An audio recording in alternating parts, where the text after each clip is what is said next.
Hello everyone, my name is Ibrahim Dolal, and this is my individual video project for computer operations class by Professor Hepp.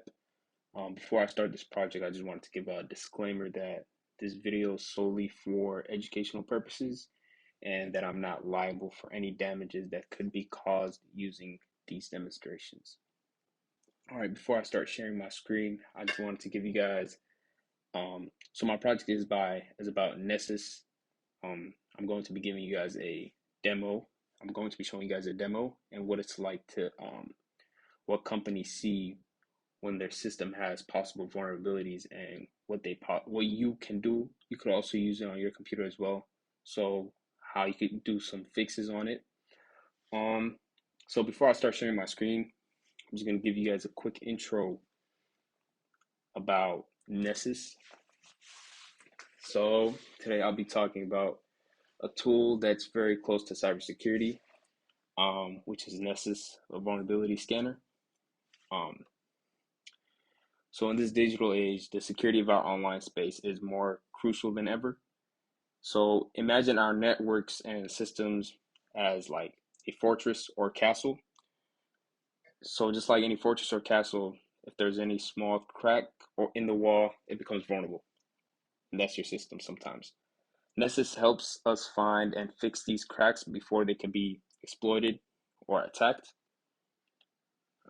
So Nessus is quite remarkable because it acts like a safeguard, constantly scanning our digital walls for any weaknesses. It's like having a highly skilled detective who can spot clues and risks that are invisible to the untrained eye. This tool is not just important, it's essential in making sure that our digital fortress or castle and systems are secure and safe by those who wish to do harm. So any attackers, um, any hackers that want to attack your system. So why do most companies use Nessus? It's because it's incredibly thorough and useful. It doesn't matter if you're a small business or a large corporation, or even yourself, or even your own systems. Nessus has the capability to scan a wide range of devices and softwares, ensuring that every possible point of entry is checked for vulnerabilities. It's like having a security check that covers every door, window, and even potentially hidden entrances to your systems. But it's not just about finding vulnerabilities. Nessus helps companies stay on the right side of the law with all the rules and regulations out there, like those for protecting personal data. Nessus ensures that companies are not only secure but also compliant and they follow the rules. This means they can avoid fines and protect their reputation, which is priceless. Now, you might be thinking, this sounds a little complicated and confusing. Do I need TechWizard to use Nessus? And the surprising answer is no. One of the best things about Nessus is how user friendly it is. I'll show you guys soon with my demo, but it's very easy to use. It's designed to be accessible, so even if you're not a cybersecurity expert, you can still use Nessus to protect your business. Yeah, so like when you see it, when I show you the demo, it's easy for anybody to understand. Like someone that just got to tech will be able to understand it because they make it look so simple. Um, setting it up is straightforward. It just asks you for the local host or the IP address, you punch it in, you run it, and then it'll just give you a list of vulnerabilities. It provides clear reports that highlights what's wrong and how to fix it. The simplicity is what makes Nessus not just a powerful tool for IT professionals, but for anyone who's concerned about digital security. So wrapping up, I just want to show the importance of how crucial a tool like Nessus is in our ongoing battle against cyber threats and hackers. It's not just about having a strong defense, it's about being smart and proactive in how we protect our digital spaces. Nessus embodies this approach by being thorough, compliant, and accessible. It's more than just a tool, it's a vital ally ensuring that our digital worlds remain safe and secure. So, I hope my little speech just shed some light on the importance of vulnerability scanning and why Nessus is a trusted name in cybersecurity and why big corporations use it to this day. It's about making sure digital fortresses and systems are not just strong but also smart. So let's get right into the demo. All right, everyone. So when you first open the Nessus webpage after you make your account, this is what it looks like. So it's pretty simple. This is all your scans right here. So I've ran a few scans. Let me pause this one. It's not really coming out. Yeah. So here's all your scans, and say you want to scan your system, you just press new scan. It should load. So right now we're just gonna run a basic network scan. It should be really simple. Just give it some time to load up. All right, so I'm gonna name this. You can name it anything. Just do video scan, and then you can put any description. Just make sure it's specific and you remember it. And it's gonna go into the My Scans folder. And then I'm just making this very basic for the demo, so I'm not gonna enter a lot. So I'll just enter my computer, my host address, or that's gonna be my target. So, and then you wanna click live results. And then you're gonna click save. And then scan save successfully. That's what's gonna happen. And then you're gonna click, oh, there it goes. Or actually it's right here. Here's a video scan. And then whenever you wanna, it's not gonna start scanning by itself. You're gonna have to press the launch button. And whenever you want to, you can save it for later if you want, or I guess you can set it up anytime, but let's just launch it right now. See what happens. So what happens is it sometimes takes a little while for it to start going, and then it gets to going. Just give it a little time.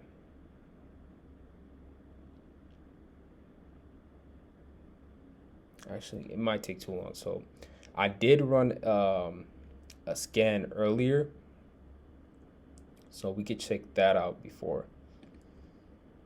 So this is how it looks like. I'm only gonna show you guys two vulnerabilities that I have on my Mac because I want something to get leaked and then I have an issue. So as you can see on the right, it shows you a list of all the vulnerabilities right here. The fives, and I mean the mediums, highs, and criticals. Most companies, they don't really care about. I mean, this is information, but fives and below, most companies don't pay attention to. It's just because there's a lot of critical vulnerabilities and high vulnerabilities. So as you can see right here, this Mozilla Firefox, I haven't updated it. That's why I chose it. I haven't updated it ever since I got my computer. So yeah, it's very vulnerable. I'm probably gonna delete it or update it after this demo. So if you click on it, right, and then you see it shows you the severity level right here, and then it will show you how severe it is. And yeah, if you don't update your Firefox in a while, this is what's going to show up. So if you click on any of the vulnerabilities right here, it will show you what the issue is.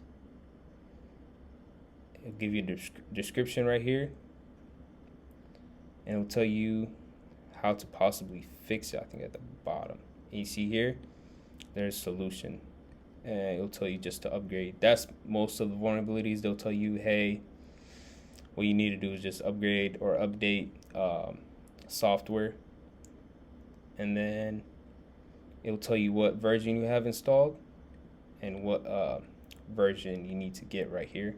I don't know why it keeps doing that. So sometimes also what you could do is you could grab it. I'm not sure if this will work, but and if you run it, you just copy and paste the vulnerability, and there's a chance it will show up. Yeah, so sometimes it will just show you all the new features, requirements that you need, or sometimes the company, you see how Mozilla, it'll list like the bug fixes that are probably in this right here. You guys is one from Zoom, and this is probably, again, I haven't updated it, and a new update came out to patch this. And you can see it's a medium, it's a 4.9, so it'd be anywhere in like this area right here, or it'll probably go into this area if I don't update it anytime soon. So what could happen is if you just click on it, yeah, and then it'll give you like information on what how to fix it again, the description right here, and then improper authentication is probably the issue. And again, they'll show you right here the fixed version, which is just probably just one update. Yeah, and I just gotta update it one more time. And again, if you want to look up what the vulnerability is, just search it up, and then it should come up what the vulnerability is right here. Hold on. Yep. And then you click on it right there, and it should give like maybe a more deeper dive, I think. Hold on, if I'm right. Okay. Yeah, it's same one that I got on Nessus right there. Exact same one. It tells you what time it was published and what time it was updated right here.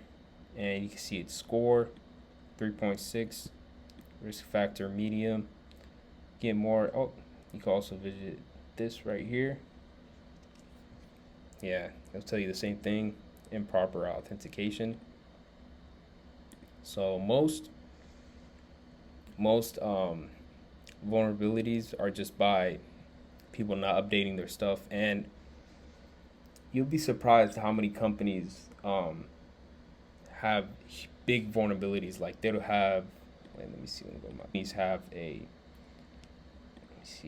very critical, like a lot of critical vulnerabilities because they can't update their systems. I remember when I was an intern, there was like, I was the person organizing the vulnerabilities, and they would have a ton of critical vulnerabilities because they just couldn't update the system.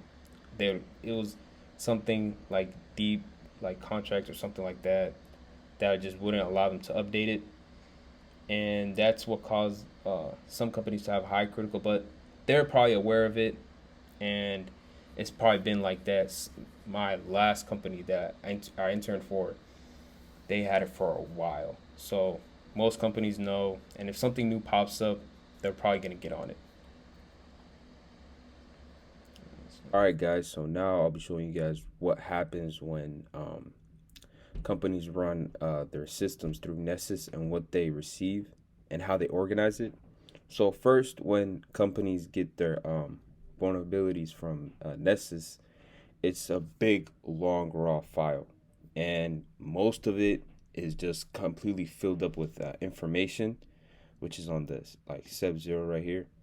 By the way, this is like a example poem that I pulled up. So yeah, as you can see, most of the information that comes up is just straight zeros, and it's like yeah, as you can see, it's like thousands of lines of just zeros. And what you got to do is, or what someone is assigned to do, usually it's one or two people, they're assigned to separate the sev zeros, which is all this, from this right here, which is the real vulnerabilities. And most of the time, it's just organized from levels 10 to 1, starting from 10. And in my experience, when it reaches like 5 and down, companies, they do pay attention to it, but not as much as the 10s right here. Not as much as everything from 8.5 to 10.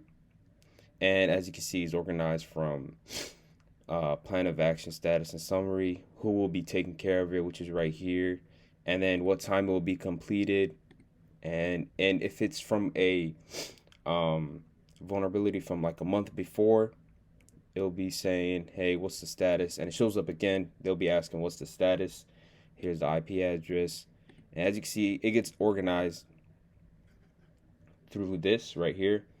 And companies really don't pay attention to the set of zero because most of this is just information. It has for the most part the same layout, but most companies don't pay attention to it. It's most of it's information, and this is how it looks like. All right, so yeah, that's my Nessus demo. I hope you guys enjoyed. Thank you.